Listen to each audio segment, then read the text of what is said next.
This episode of the Turf District podcast is brought to you by the Edmonton Community Foundation.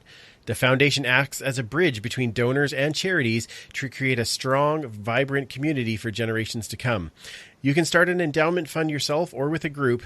Once it reaches $10,000, it can start distributing these funds. There is now a Dwayne Mandrusiak Legacy Fund to support amateur football. Dwayne left a mark on so many players, both with the football club and with minor amateur players.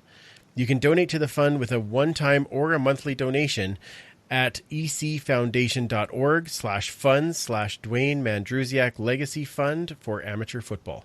Or you can learn more about the ECF at ecfoundation.org. Enjoy the show. Hey, fellas, we ain't gonna ever back down from nobody. I don't care who it is. This is a brotherhood. And if we stand strong together, we can't be denied. If one of us goes down, we have another, and another, and another that's ready to fight. So let's hit this field and bang them, bang them, bang them. Somebody, light me up.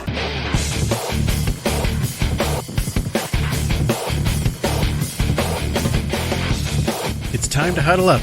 It's the Turf District Podcast.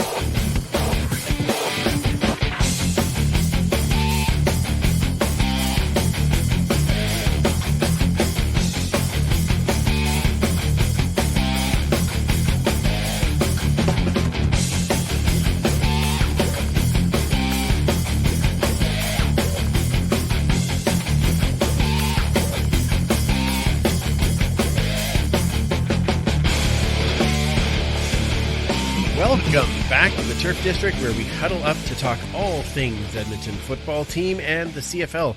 We are a proud member of the Alberta Podcast Network, locally grown, community supported. And I'm Andrew. I'm Superfan Mike. And I'm Commissioner Kay. Do you feel better this week than having Mike back there, Commissioner? Yeah, Okay, it's good. more of a routine now. I didn't It's pretty slip. funny to listen to. He's like, nothing. Nothing, yeah. Dead Oh, silence. what else is new? Oh, wait, it's my turn. Yeah. Well, welcome back, Mike.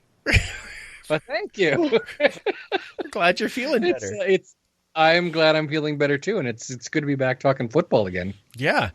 We were saying it on the YouTube Live. You miss one show, and all of a sudden it's a month since we get to talk. So it's a little pretty weird. much. It's a little strange. Thank goodness, we got some cookies. Yeah. Oh, thank goodness for What? Oh, Janelle had cookies, and I bought some, and so we ended up in a small little gathering of the Super family, and then Morley Scott, Dave Campbell, JT West, and myself, and of course Janelle and Sean. And it was nice to just kind of hang out with some people. And what's that? And I was there with Jedi, but yeah. I said Super family. The Super Family. Oh, is that what we are? That's what you are. Oh, That's right. we have a name? You know what? I should have told you. That's what we call you guys in our house.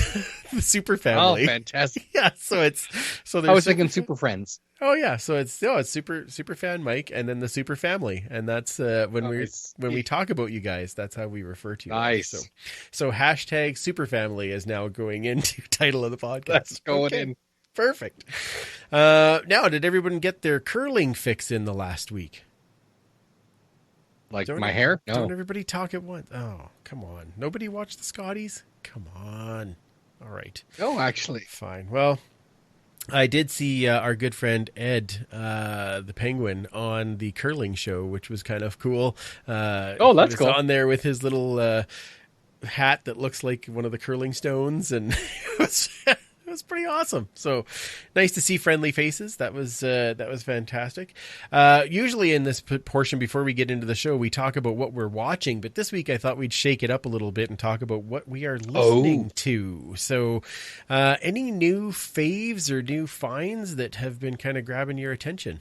Yeah, actually, I've got a few. Thank goodness for Spotify keeping track of that kind of thing. Yeah, exactly. I've got a lot of different kind of stuff I've been listening to a lot lately, instead of just, old music from, 40 years ago or more.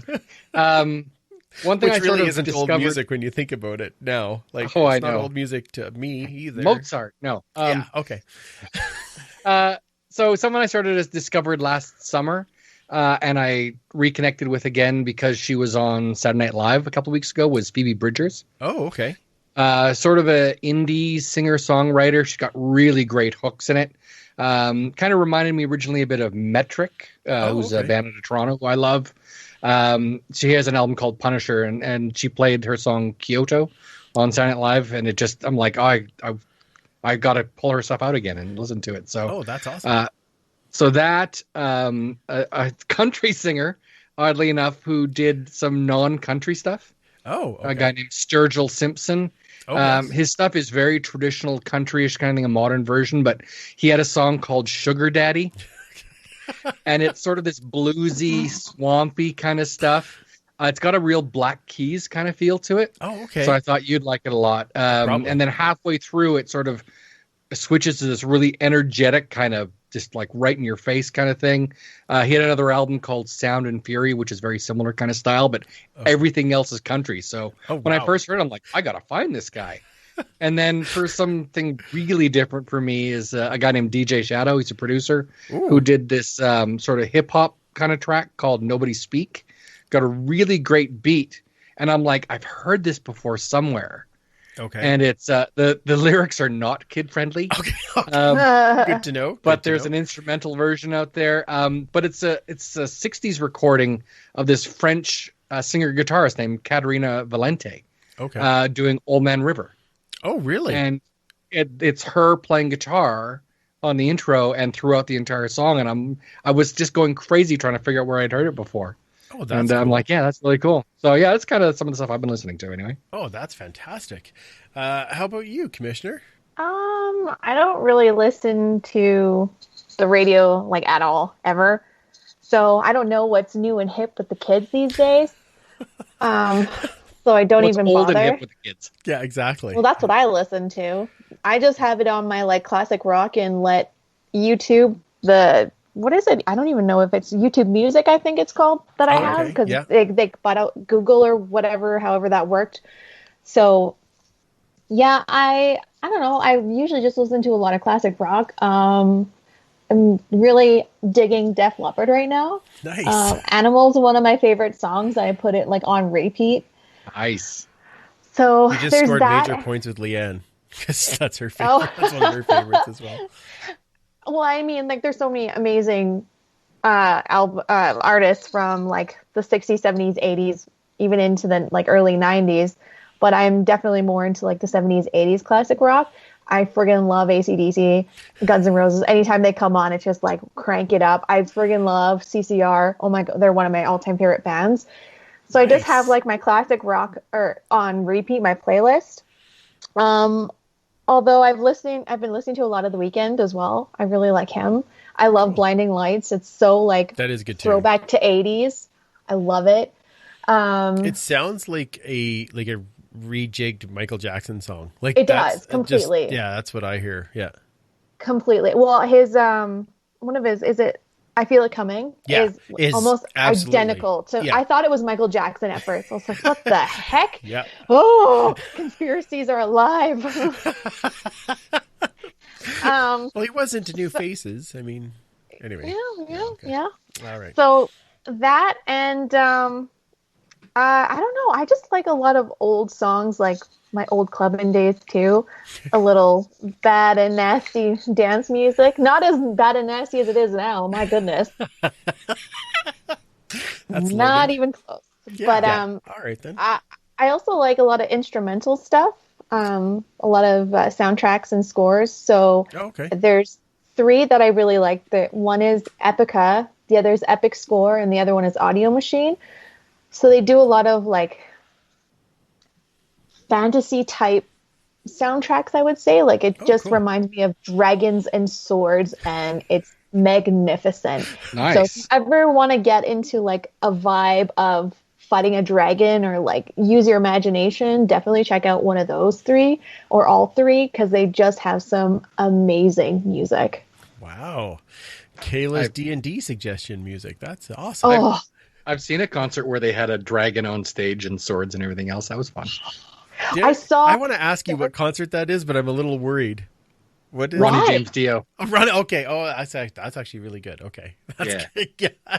I saw Star Wars in concert. That was awesome. Anthony Daniels hosted it, and the orchestra played while some of the scenes from the movies played on the big. It was so cool. And Anthony Daniels, I lost my crap. Oh, no kidding. Fangirling so hard. That's awesome. That's awesome. Well, I have a couple that I've been checking out as of late. I got introduced again, one of those Apple Music just play something like this. Mm-hmm. But my cousin then introduced me to a band called the Blue Stones. And they sound kind of like a mix between the Black Keys and 21 Pilots. Like it's an interesting combo. The song that I first heard was called Spirits, and now I've got all of their stuff. And they have a new album coming out here in March that Spirits is on, and it's a fantastic tune, and I really like them. I've been getting ready because in April, two of my favorite bands are releasing their new albums, Royal Blood and Greta Van Fleet. And so each of those have a couple of tunes off of their new albums out, and they've been really good. And then one that, this is a little bit different, but for some reason it just grabs me a lot. So the band is called Tones and I think they did a song, Dance Monkey. I think they did this a little while ago. Oh no! But they have this newer song, and it's actually called "Fly Away." And just for some reason, just her voice is perfect in that particular song. Like I for some reason that one just really appeals to me, and it's outside of what my normal is, which is this kind of hard rocky alternative stuff that I usually like. But so is Dance Monkey. Genre. Oh yeah, Dance Monkey's way out there too, but that's not one that I didn't really care for that one nearly as much as I like this other one. So what style of music? I did hear it a lot though. Very dancey. Yeah, very dancey. Yeah, but Fly Away is Away is more. It's almost like a ballad almost. Oh. Yeah. And it's but I actually really like it. It's a good one. I just looked it up on Spotify. So Flyaway's had 69 million streams. Holy cow. Dance Monkey has over 2 billion. Whoa. With a B. All children. Yeah. Oh yeah. And Thomas is half of them. Oh my kids thought that song was amazing. So I'm like, anyway, well, that's good. That's a good way to kill 10 minutes of a podcast. There we go. Now that we should we get to talking some football? And speaking of football, that's right. Yes, let's go to football. So joining us this week as a very special guest, he's a former Edmonton football team player, and of course, just recently retired. It's number 13 wide receiver Ricky Collins Jr. Thanks for joining in, and welcome to the Turf District. Hey, glad y'all had me on the show, man. How y'all doing? We're doing great. And as it turns out, our weather up here might be better than yours, even though you're in Texas. It's crazy. Yeah, I'm gonna say y'all weather definitely better than mine right now. Do you have power and everything back now? Are you back in your home space? Yeah, we're back at our apartment, man. We went without power for a whole week. It was crazy. Oh my goodness, that's nuts. And it's funny because just they're so not used to having that type of weather down there that I'm sure that it was like the whole place was like, what is going on? Yeah, everybody definitely was kind of in a frenzy given the fact that we're Texans and we're getting some Canadian weather, you know? So that's the best way I can say it. And Ricky's like, it's okay, show me the football field. I'll show you how this works. Yeah. I got this. Right. I got this down. Right, that's the thing, like when it was going on, man, I was driving because I had to drive it in Canada. So I'm driving, looking at people like, yeah. You're like, I'm all good. Yeah, this is normal. This ain't nothing. That's right. Exactly. Now, Ricky, 4 seasons in the CFL. One, of course, in the right shade of green, which we'll talk about more. Total of 2,400 yards over that span. Kind of what was the deciding factor to retire now? The deciding factor. You want one or you want the whole shebang? Oh, we'll take the whole shebang. So one, the most important factor of me retiring was the fact that I have a family. I have 4 kids. I have a wife. And, you know, we have animals too. Yeah. So, you know, just given the fact that life don't stop. You know, I understand that. I mean, I am a pro football player, but at the same time, the CFL had to understand that I am a pro football player that have a family. At the end of the day, I don't care how much money you make.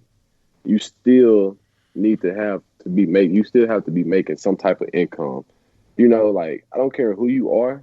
If you're not making income, you're not comfortable. Yeah, absolutely. Yeah. And even when you are making income, you're still not comfortable. Right. So that's one factor. And then another factor was that, you know, I felt like it was just time to be home with my family, a full throttle, you know. Like, we had to leave the kids over here 6 months of out the year just because I had to go to Canada. It's hard to transfer kids from school to school, really from country to country. Yeah. Because you got two different metric systems they have to learn. So that was another key factor, man. So it was really a family thing, and then me being able to know what the next thing was going to be for me and having answers for myself and my family. Makes sense. Absolutely. Yeah, I mean, those are great reasons, right? Family, I think, is important to all of us. So I don't think there's a single person that doesn't understand that. Right. So we love when we talk to players to kind of go back to the beginning of like your journey in football. So who introduced you to football and when did you start playing? Man, my older sister. My Really? older sister. Yeah. Wow. Shout out to my sister. I like her Sinead, already. man.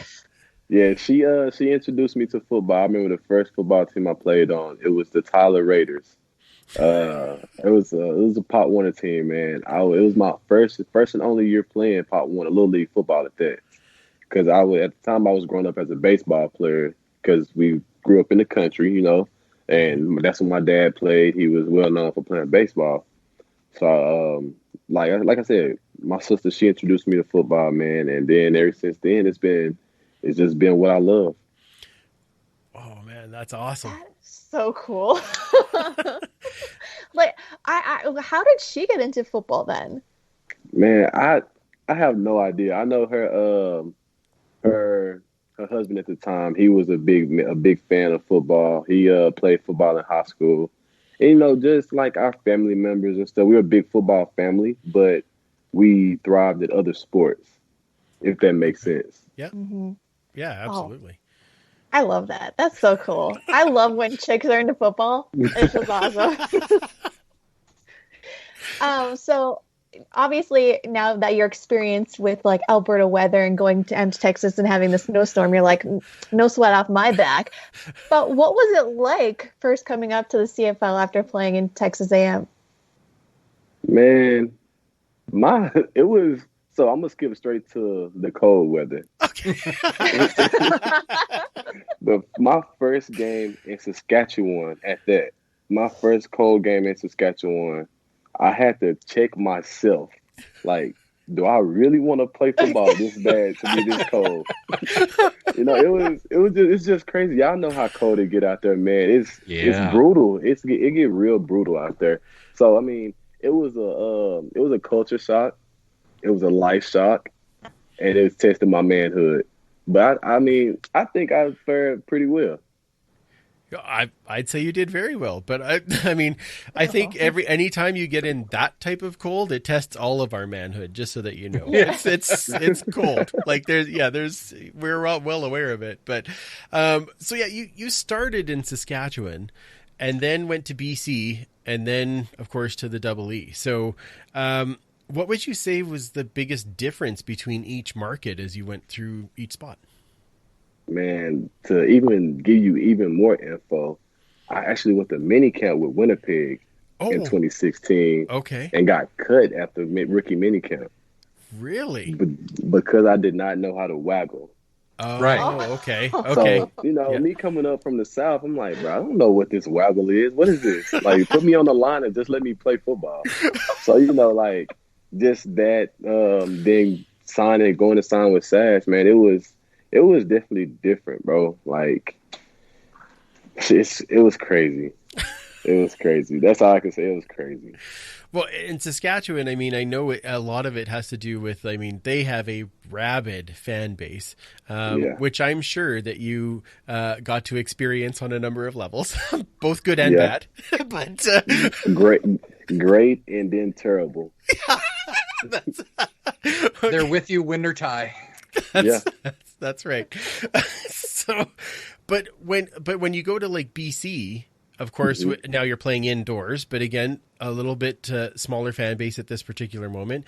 Then you come back up to Edmonton, and you have the giant stadium that you're playing outdoors again. Did that play a big difference to you playing on the field? Not at the end of the day, no, it didn't. I mean, at the end of the day, you got to go out there and play football regardless of if it's one fan out there, if it's 50,000 fans out there. Because if you don't make production, that's your job. So it don't, like, at the end of the day, it don't matter who in the stands. What are you going to do? So at the end of the day, it was one of those where football is football wherever you go. And that's how I look at it. Wherever I go, that's how I looked at it. Football is football. This is what I came here to do. Fans, I love you. I love you. Wherever I'm at, I love you. If it's 2, if it's 1 or 2, or if it's 30 to 40K, I love you. Actually, I really like that about you when you were here, because I know I'd see you talking with fans and stuff, and that's not all the guys do that. So it's nice to have that connection. Nah, for sure, man. And I took pride in going to talk to the fans, like before games, after games, if me and my family walking down the street, if we're in the store, because I grew up in a part of town where we didn't have stuff like that. I couldn't afford to go to pro football games when growing up. Mm-hmm. So to see the kids that could afford to go, even though you're there and you can afford it, it's still something that you're lacking. So I want to brighten your day. That right there, that if just one pro football player going to brighten their day, like, wow, now my whole week is made. Forget the day. You know what I'm saying? Like, just little stuff. Just go and shake somebody's hand, ask them how you doing. I think I can tell you from all three of us that it doesn't matter how old you are, it still brightens your entire week. Yeah, that's right. Absolutely. Oh, absolutely. I mean, that's part of why I'm such a big fan is when I was, 40 some odd years ago. So we had a guy from Edmonton come to our school, and he was like 6'5" and 270 pounds, and he was the most gentle guy with the kids because he just really understood that these kids are going to grow up to be the fans buying your jersey and all that stuff. So it's always appreciated to see, for sure. So you talked about production. And you clearly had a pretty good connection with Trevor Harris there, going over 1,000 yards for the first time, getting over 1,100 yards. Did that come easily right away at camp, or is it something that sort of built in the first couple of games? In camp, it took us, I say, about a good week. The first week, me and Trey, we had to understand each other's knowledge of the game, for one. And then we had to understand what he was thinking of me and what I was thinking of him as far as how is he going to react to this play on the field against this defense? We had to be in tune. So we had to take about a week to get it through with that. And then even though throughout the season, we were still learning stuff about each other, even though we knew exactly what we need to know about each other to make plays. So it was one of those where me and Trill, we clicked, and then we clicked even more. You had some pretty big games. I'd say you clicked. Yeah, well, especially that home or that first game. Didn't you have like 175 yards or something in that first game? Oh, yeah, the home opener against Montreal. Yeah. Like, wow, they seem to get each other. That's pretty good. I have a question that. Oh, sorry. Go ahead. When you have that sort of relationship or connection with a quarterback, when a play is going on and say like the play that's called is kind of falling apart, so you do another play or whatever, is it more like a feeling, like you feel that the quarterback's going to go to you? Like, is it just like that weird reading of each other? You just know, you have that feeling? Yeah, prime example. We're playing Saskatchewan at home, and our first offensive play on our first offensive possession of the game, I catch a seam pass. I take it 66 yards.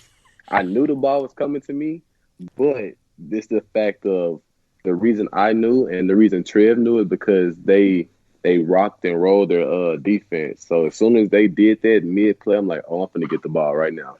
And lo and behold, he threw it. Because there definitely has to be like some sort of like cool intuition. Like, of course, it takes talent and skill and mad practice. But I always watch you players and I'm like, there's got to be some different sort of connection down there. And I mean, I would just crack completely. If the first play broke down, I'd be like, I give up. I'm running away. Like, I can't do this. It's too stressful.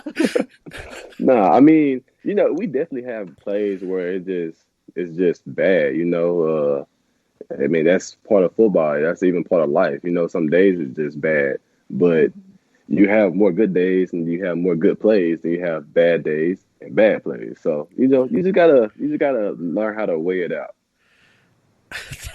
That's fantastic. Well, now after such a great year, of course we have to take the year off because of COVID, and we all know how that hit everybody. What did you do with your time away from the game? So my time away from the game that year, I started a nonprofit called Route Demons Inc. And with that, I teach kids how to be a receiver on and off the field. I teach them how to be a young man on and off the field. I teach them how to be poised, because nowadays in this era that we live in, you have to have poise on and off the field. You have to have poise doing whatever it is in life. So I actually try to teach them more life lessons than football lessons as far as watching film and stuff like that. It's fine and dandy to watch film, but if you're not a good man off this field, what are you? Awesome. Oh man. Yeah. That's great. I know, my son's was playing, Little League football, and,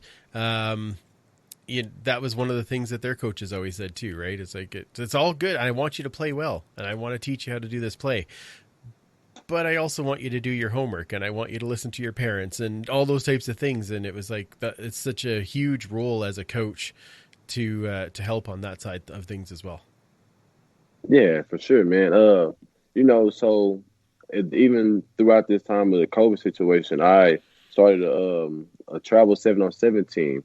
It's called Route Demons Route Demons 7-on-7, and how I do it is that if you get in trouble at school or if you're failing, you cannot play that tournament or the duration of however long you're in trouble.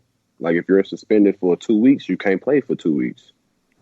So I try to hold my kids to a high standard just because it's teaching them life lessons. Because you never know. When you graduate and get out of high school, if you make the wrong choice, you can go to jail. Yeah. You can be something bad and terrible can happen to you. So I try to teach them life lessons like that. I think accountability is one of the greatest lessons any of us can learn, and it never stops, right? But exactly. If you can start it at a young age like you're doing, wow, their lives are going to be 10 times better than if they didn't meet you. Exactly. Oh, that's fantastic. All right, let's talk about a little bit about your EE teammates for when you were here. Who would you say is the fastest of that receiving corps? I was. I knew that was gonna. I just lobbed that softball right up for you. I knew that was gonna. But on the cool though, we actually had some speed. Tavon is actually faster than what people give him credit to be. Mm-hmm. Who else? Let's see, me, Tavon, Kenny's Stafford. He's definitely faster than what people actually think he was. I mean, of course, Jonesy. We had Christian Jones at the time. He's fast, so we had some speed. Awesome. Who would you say is the funniest out of the group? Hands down, Christian Jones. Really? Oh, yes. Really? Yes. Really? Okay. I was waiting just for Ellingson to come up there, but that's So, Greg, you have to understand Greg. Greg is hilarious, but it's a difference in being hilarious and difference in being Christian Jones. Okay. Trust me. Okay. So one is funny and one is a personality. Yeah. Okay. All right. That sets it up. Who was the best dresser? Me. Okay. But besides me, man, we had some flavor in the receiver room. Are you talking about the receiver room or? Yeah. Well, I'm all right. I'm just keep it to the receiver room. So best dressed would be me, obviously. And then Kevin Elliott, big bro Kevin Elliott, he had some fire to him. Okay. DeVaris Daniels, he could dress. Okay. Jonesy could dress. We all could dress, honestly. Just sum it up. We could all dress, honestly. Okay, and what about outside the receiver room? Outside the receiver room, I'd have to give it to... let's see. Outside the receiver room, man, I have to... Lucky might have to give it to my boy Kelly, the lineman, man. Really? He just because he's just different. Like he's not trying to be too much. He's real calm and laid back dressed. So that's the O lineman. D lineman, I'm going with Mondo and Kwaku. Yeah. Okay. Nice. Okay. Yeah, I kind of figured Kwaku might go up that list a little bit. I know he pays attention to clothes. I know he does. I thought some of those linebackers might be in there too. Linebacker wise, Santos Knox. Yeah. Yeah. He had some fire to him. That's awesome. All right, who's the best singer on the team? Because we know you all sing together. The best singer. I don't know. Let me see. Jonesy would try to sing 24/7. Okay. He would literally sing 24/7. I think my boy Shy, Shy Ross. I think he mess around and try to hit a little note here and there or something. Oh, we got to ask him to do some of that now. Yeah, this is great fodder for when I get to talk to them later. It's fantastic. Thank you, Ricky. I appreciate that. Let's go broader again and go back to some of your favorite memories. What was your kind of favorite memory of your time in the CFL?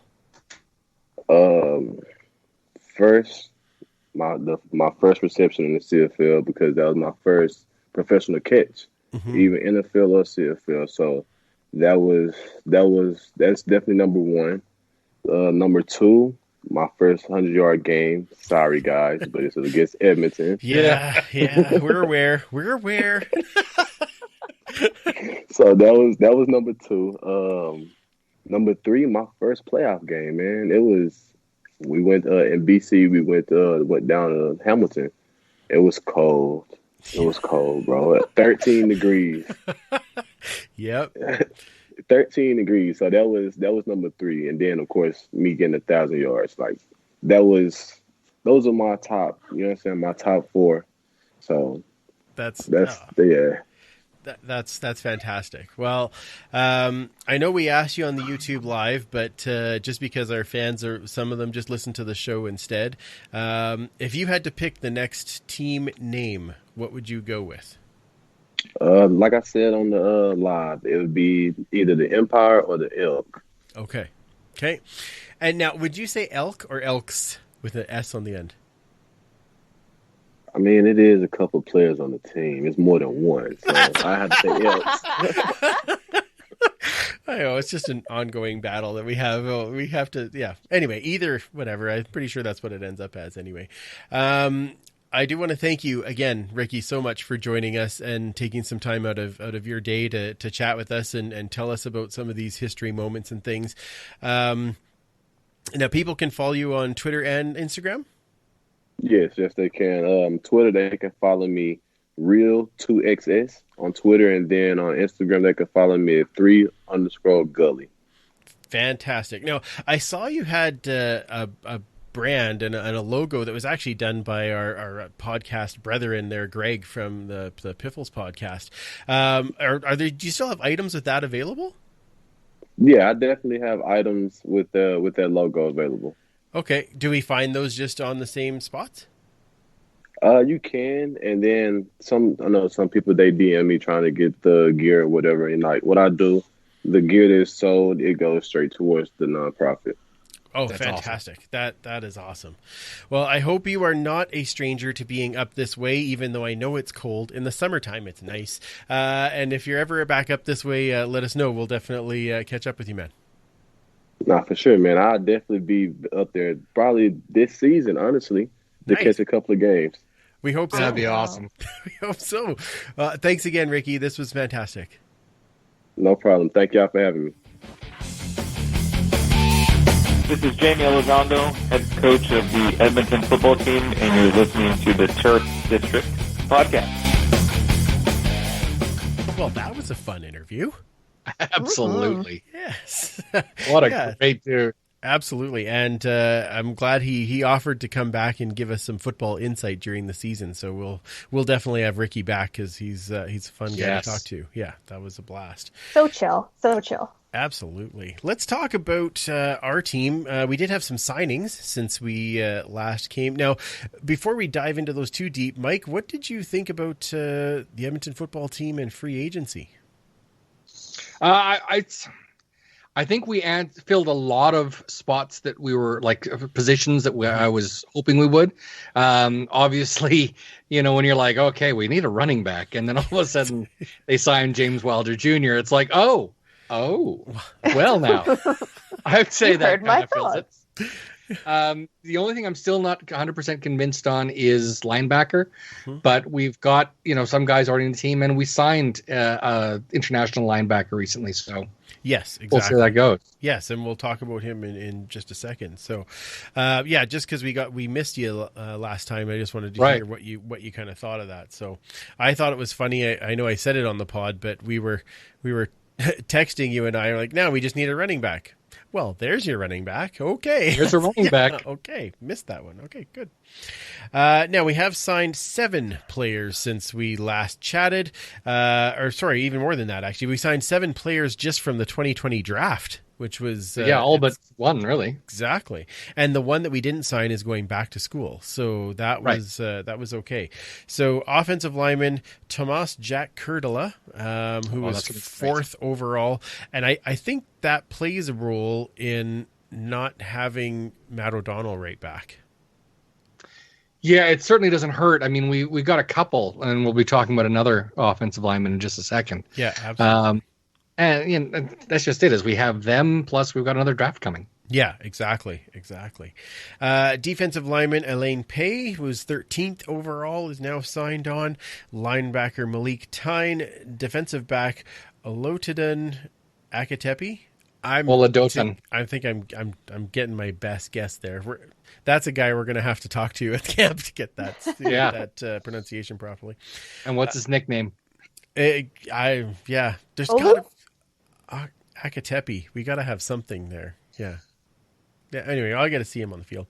Offensive lineman Chris Gangarosa. I think that was the one you were talking about that we took in the 6th round. That we tend to get all of our steals in the 6th round, and I think this guy was another one of those possibilities of being just that. Yeah. He's a big boy, and I was very surprised he dropped that low. Yeah, for sure. Defensive lineman Rossini Sanjong and running back Mitch Reaper. So we did have that's a good class of guys coming out of just 2020, and we've got another draft coming up. So now we also signed international defensive lineman Deontay Holden, international.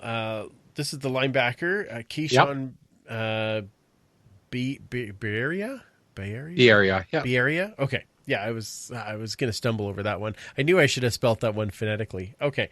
International defensive back TJ Mutcherson and international defensive back Debione Renfro.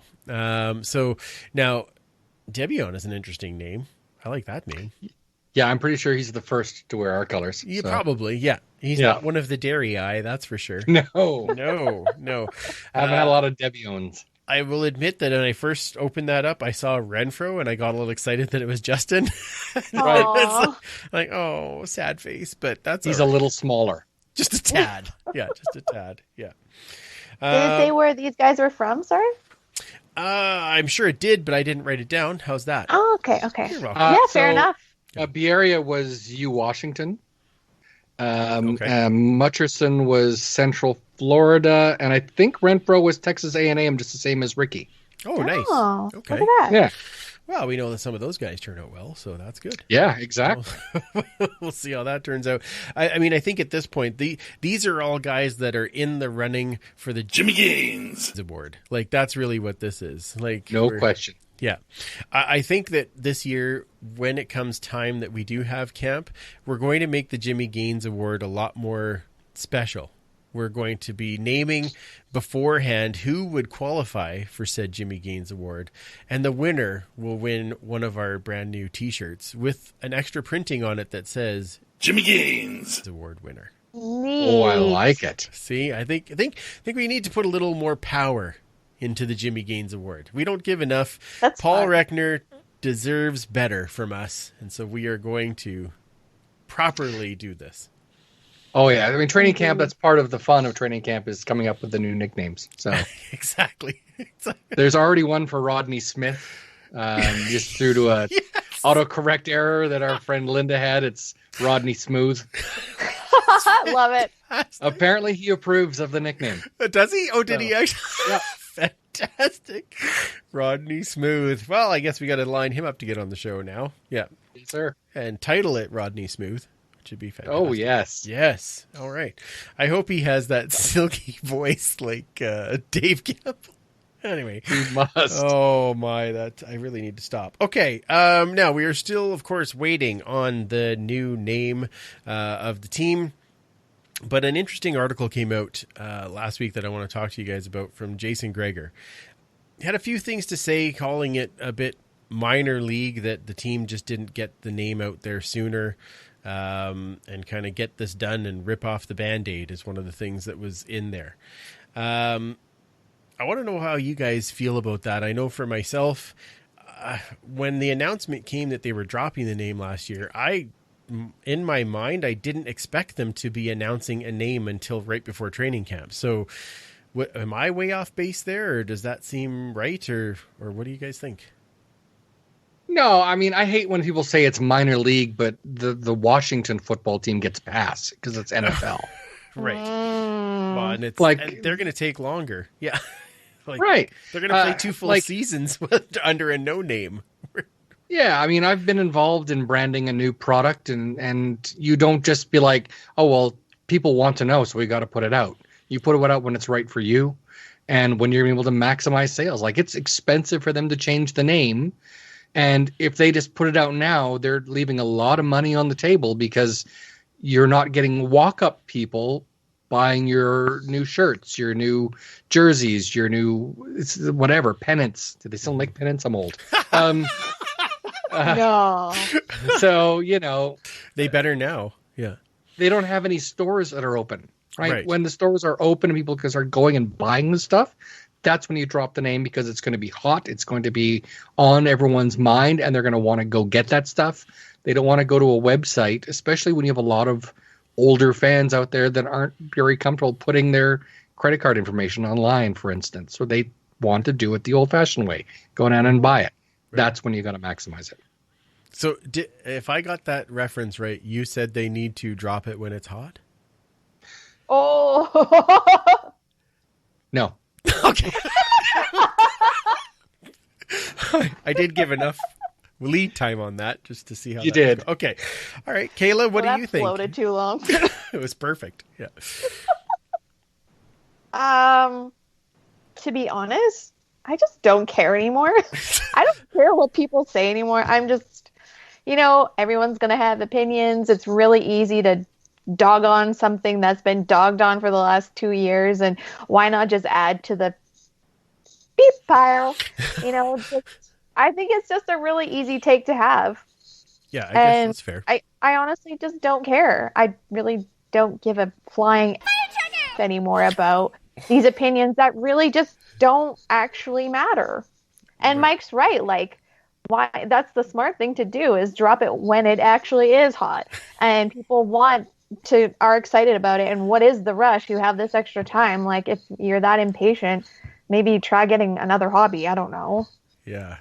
Snoop Doggy Superfan. That's all I can think of now. So that's it's perfect. I get that a lot. Yeah. That's. Did you just drink low on your chair too? What's that? I feel like you went drop down. Yeah, the thing that raises and lowers it is broken, so it just keeps dropping on me. Like you're slowly losing Mike on a picture. Yeah, that's fantastic.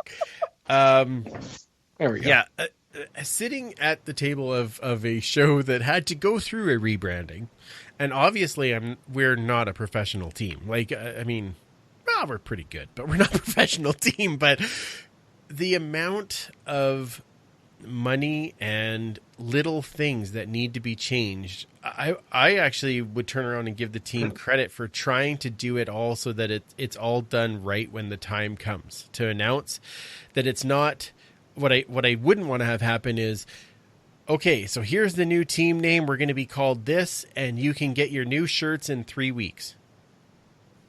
Like, why? Right. That's, like it's, and I say that because I know we're still waiting on our new shirts, but still, right. But that's the thing, right? Is that it's, yes, we came back, but when we came back, we wanted to make sure we had the logo set up. We had the social 100%. all switched over. We wanted to make sure that things were ready to rock for, when we're doing YouTube and those types of things. We've got logos in the right place and kind of get in our own mindset and be ready to deliver that same message under a different name. So I actually was going to give the team credit for taking the time to do it properly and make sure when the time comes that there's lots of stuff for us. Cause that's, I mean, for a lot of us, we're like, okay, well, announce, and I've got my fund waiting to go into the Esk store to replace my stuff. Right. Or the Elk store, or the whatever it is. Oh, I guess I should say that. Yeah, the Edmonton football team store. Yeah, whatever. Sorry, force of habit. Anyway, Double E store. That's right. Thank you. Yeah, appreciate it. That's what they're going to call it online, right? The Double E store. Sure. Okay. All right. Well, they could call it the Snoop store because they dropped it when it's hot. You're welcome, Mike. Yeah. I just wanted the pause there. There's my gin. I'm gonna walk up to the store and start saying like, "Drop it like it's hot." Just go up to the counter, slide your MasterCard over, like. That's right. Bob your now head I the need whole some time. gin and juice. Oh. We all need gin and juice. Doesn't matter what time of day that is. Yeah, exactly. Yeah. We do have a possible kind of positive note to talk about this week. The CFL and the CFLPA, they have their return to play plan going, easy for me to say, ready to go out to the governments across Canada for review. I think that's a positive step. That's definitely a bigger step than what we had last year. Yeah, and they're working together. Right, you have the league and the Players Association working together because they realize how important it is for both of them. Mm-hmm. And I think being organized as opposed to last year where they were making proposal and the association had no idea what the league was doing and vice versa. You have to be united and you have to go to the government and say, here's what we're going to be doing and here's how we're going to do it. Right. And I like, actually, because I was reading there for the first time ever, I think the commissioner, Randy Ambrosi, is going to be actually at the CFLPA AGM. So I thought, wow. He will be for the first time as a commissioner. He was there when he was a player rep. Yes. But I don't think commissioners have ever gone to the AGM. Nope. And that's where that's another showing that they're working more together, and that to me is a good sign. It's a very positive sign. Yeah. No kidding. Now I know that there was a couple of tweets out there. I think it was yesterday saying that the Oilers Entertainment Group is looking to get some fans back in, and they actually have sent a proposal into AHS for approval. For me, what I really liked about that was maybe this means that this is a step towards how could we do it at Commonwealth. If you can do it at Rogers Place, then can we adapt a lot of those things to then have it run at Commonwealth? So that was exciting to me. Yeah, it's a much bigger space, right? So you have a lot more room to spread out. There's a lot of things you're going to have to work on because most people, if they have season seats, it's between the goal lines. Yeah. Whereas there's going to be people that are you're going to sit in the end zone, but even though you're paying for a bronze ticket or a silver ticket or a gold or whatever, you may not get to sit in those sections if you want to go. Right. So I don't know how they're going to have to deal with that. I'm sure they've got some ideas already tabled, but if you're paying for a super platinum ticket, you're not going to want to sit in the bronze section. Maybe, who knows? Yeah. So tough to say. It'll be that might be the person who's like well, just get me in the stadium. Like if I'm one of the 5,000 that can get in, I don't really care where I sit. I just want to be there to watch. Like maybe, who knows? 100%. Yeah. And maybe that's how they'll do it. Yeah. If you're willing to, then you can go. Yeah. Yeah, absolutely. I don't know. Just hearing return to play is a bit of a light at the end of the tunnel for me right now. I like the pause. That was good. It was a good effect. Excellent effect. Thanks. I know we talked about it a little bit last time, but because this is all kind of coming and we've heard a bit more from the commissioner, the consensus to me seems to be that we're going to start later in the summer or towards September. Do you think that the league would play 2 or 3 games without fans and then build up to having fans all the time? Do you think that that's one spot that they would actually look at?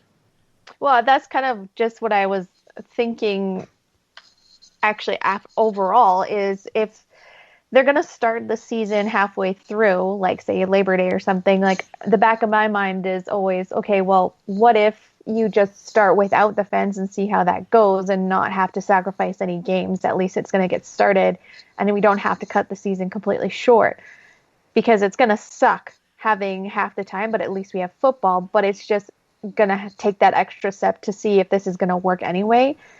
I don't know. I just feel like what time hasn't been doing anything this last couple of months. So I'm just like, I'm over everything. I'm over life. I get that. But it just, if it's not going to change now, is it really going to change in the future, and how? And like, I guess depending on with vaccines and stuff too, and guys coming up from the States and how that's going to work out and pan out, like it's almost beneficial to try to start something earlier, like not earlier, but like regular time season, and just see how that goes, and then kind of start to slowly fade it in, like how hockey's been doing it, I suppose. Right. Mike, do you think there's a number of games they would play without fans? Do you think it would only be a couple? Do you think they'd go half a season? What do you think? I think it's going to have to be no more than like 3 or 4 at the most. Right. It's a walk-up league. It's a gate-driven league. So I don't see how they can afford, if you're paying the players, you're paying the staff, you have to have the money coming in. Right. And if they're not necessarily getting from the government, then they're going to have to figure out other ways to do it. I've seen lots of different options. People talking about wearing sponsors on jerseys like they would in soccer, for instance. Right. I don't care. Just whatever it's going to take to get us some football. Mm-hmm. And I think what they'll do is they'll say, okay, well, everyone's scheduled to be starting their vaccinations, say in, July, August. So they figure out, okay, well, let's say by end of September, everyone's more or less got their vaccinations and have waited out that period. So we can start 4 games before that and at least get some momentum going. So they're watching the games on TV because they're going to want the money from TSN. And in order to do that, they need to have games on TV. Right. So they can afford to do that, and they'll work it backwards from there. How much can we afford to do? And then if they could afford to do an entire, half season without getting income from that, then they would do a full season. But I just don't think they have that kind of money. Right. And I think I saw a couple of things on the ads on the jerseys, and I don't think it was horrible. Like, if it's a way that you can kind of change the business model to get some action going, I think I'm kind of all for it. And so be it. Yeah. Like, how did NASCAR become huge? I mean, part of it was the fact that they really big on advertising, right? And then it got bigger and bigger that way. And don't forget the possible changes in sports betting. Yes, absolutely. Yeah, that was a big announcement that they're looking at making it so that you can bet single game. And if the CFL can start to get a cut of that, you'd think it would help somewhat. That's a massive amount of money that you can get, even if a small piece of is still a big amount of money. Yes, absolutely. And Brazilian Ty is all for it. Well, I don't know. I think he was kind of undecided when I listened to their last show. He's like, well, I don't know if I need more opportunities to bet. But he's fine. Yeah, he'll be fine. Come on, help us out. I don't know. I'd be excited about being able to have those one-off shots at trying to win something. Like, I think that'd be kind of funny, right? Like, okay, are they going to pass on the first play or run on the first play? Okay, well, sure. I'm going to throw a couple bucks down, see what happens, right? Every now and again, it'd be kind of fun. And I was saying off mic that before we started that I think that the team itself should be betting on Bodog and what the team's name's going to be. Yeah, exactly. I mean, is it like 5,000 to 1 or 50,000 to 1 that they're going to go with Rough Riders? Yeah, I think they should arrange something with Saskatchewan and say, listen, for 1 year we're going to call ourselves that. We'll split the money. Let's put 10 grand on this. Yeah, so it'd be rough dash riders. Is that how they do it? Whatever. Yeah. RUFFRYDERS. I don't care. We can go with that for a year and then change it to Elks or Elkhounds or anything that isn't Evergolds, Yeah, that's right. A year later. Yeah. And once we've got our, $50 million from winning the bet. Just no spider plants allowed. Exactly. Spider plants I like. Well, but okay. But Evergold? Not Evergolds. Okay. No. Just I like spider plants. Okay, just making sure. Okay, making sure that we have that clarified. Okay. Speaking of Bodog, did you see the early lines on teams winning the Grey Cup this year? Sure did. Mm-hmm. What do you think the safest bet would be on that one? Yeah. Good value on us. Good value on us. Yes, plus 900. Yeah, that's not a bad. I think I might throw a couple of bucks cash. Absolutely, yeah. Because I was kind of surprised. I think most of the writers that commented on that were saying the same thing. That's really low to put Edmonton in 7th, basically, of the teams to win. That anyway. Okay, well, I guess we'll see how that goes. Anybody got a couple bucks they want to throw down? Sure. I think I might. Yeah. Some other positive news. Well, you should be following Pay It Forward with Football anyway, but they announced Calvin McCarty as their ambassador, and that's could not think of a better guy to be part of Pay It Forward with Football. So we'll try and get Calvin on here to talk to him about that. And I just thought that was a really easy marriage between two people that or two spots that we think would be great to promote football. Yeah. Oh, Calvin's been so great in the community. Yeah. And he obviously loves what he does. The Pay It Forward with Football guys, Quentin and Samantha, just do such amazing work in the community as well. Putting the two together, I think it's just greater than the sum of its parts. Yeah, absolutely. They're just so great with people. Like, how could you not like either teams, right? Like, Calvin is just the pinnacle of what you want a player to be. Yeah. Seriously, like, put him on a pedestal because he deserves it. I love that. My jersey's sitting right there, and we're all liking this. Yeah, that's very good. Nice. Excellent. Well, before we head out, I should say this episode is also brought to you by Taproot Edmonton, which publishes curiosity-driven stories, topical newsletters, and locally focused podcasts, all in the service of informing Edmontonians about their community. Want to start your day informed? Check out The Pulse, Taproot's new daily news briefing. The Pulse tells you what you need to know about Edmonton every weekday morning. You'll get short, informative updates about what's happening at City Hall, plus coverage of business, tech, food, the arts, and more. You'll also get a little bit of whimsy from features such as A Moment in History, superfan, Chart of the Week, and the Friday podcast pick. And it's free. You can sign up today at taprootedmonton.ca/pulse. That's taprootedmonton.ca/pulse. Let's get some... I like history. I've kind of figured. That's why I paused to figured that you would like that spot right there. I do. Yeah, exactly. You know who else likes history? The History Wrangler, who is doing shows that include us, which is kind of fun. Mike, you wrote all those great history pieces. We're taking some turns reading them out. We're trying to work on some more, so that's a pretty cool thing. And so check that out. And a little battle with our horseman buddies, so that's always fun. Oh, it's going to be tight. Isn't it? Yeah. Yeah. Tight or it's going to be fun, though. Okay, yeah. Toit like Toiger. Excellent.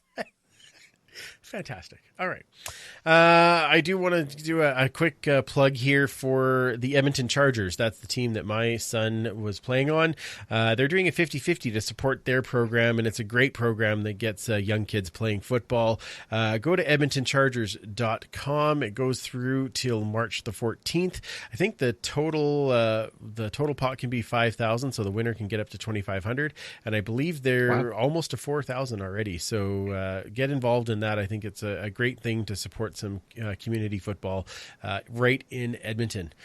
Of course, there's lots of great shows coming out from the CFPN these days, so catch up on all the free agency moves and everything else that's going on in the league at cfpodnetwork.ca.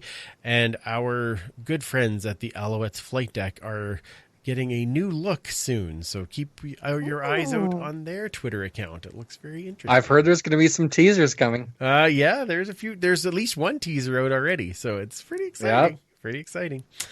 And of course, make sure you check out all the great shows on the Alberta Podcast Network at albertapodcastnetwork.com. Stretched it out for you. Wow. Yeah, that's pretty good, eh? Yeah. So was Kayla's face in the reaction. I know, yeah. She really... Yeah. We need a channel of just Kayla Reacts. Correct. That's our new Twitter account. Kayla Reacts. It's just all the... Everything. Just all the and gifts. silently. Yes. Just yeah.